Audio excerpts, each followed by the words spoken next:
Hey y'all, I'm Izzy Frank with Seeds to Success, the Louisiana Farm to School program. Welcome back to our video series, Sustainable School and Home Gardening.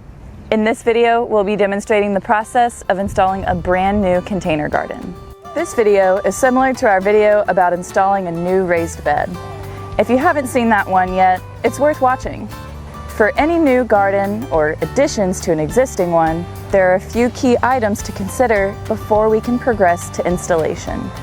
First, we need to make sure the new container will have access to water, will receive the desired amount of sunlight or shade, and can drain properly. Don't install your container garden in an area that holds water or is far away from your water source.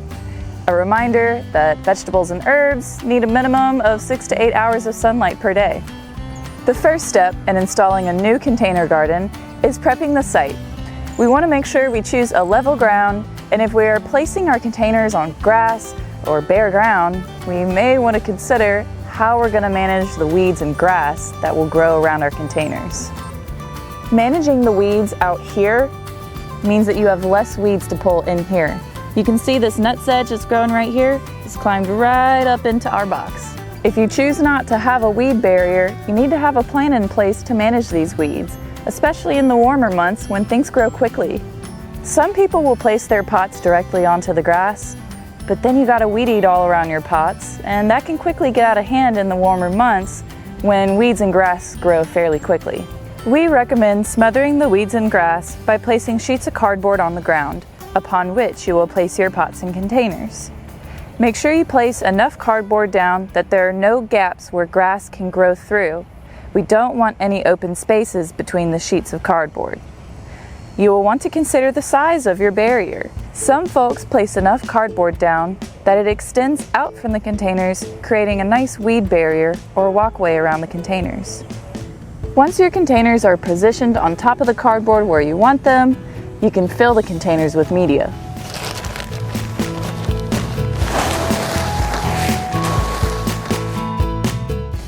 Now that everything is in position, use a hose to soak the cardboard through. The cardboard will not break down if it is not kept moist. Your media may need to be watered too if it appears to be dried out.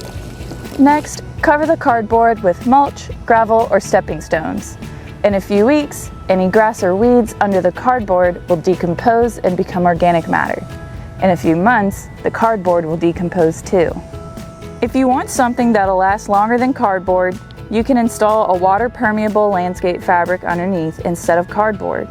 You can either leave it bare or cover it with mulch, gravel, or stepping stones. Anytime we install a new container, we like to amend the media with compost, fertilizers, and a micronutrient mix. You can have all the nitrogen and phosphorus and potassium, but if you don't add micronutrients, your plants won't take these up. Make sure you have the correct type of media. We recommend going to a local nursery and purchasing their potting mix. Make sure to ask if their mix is amended with any fertilizers. Personally, we prefer to buy media that does not have any fertilizers in it and can add our own.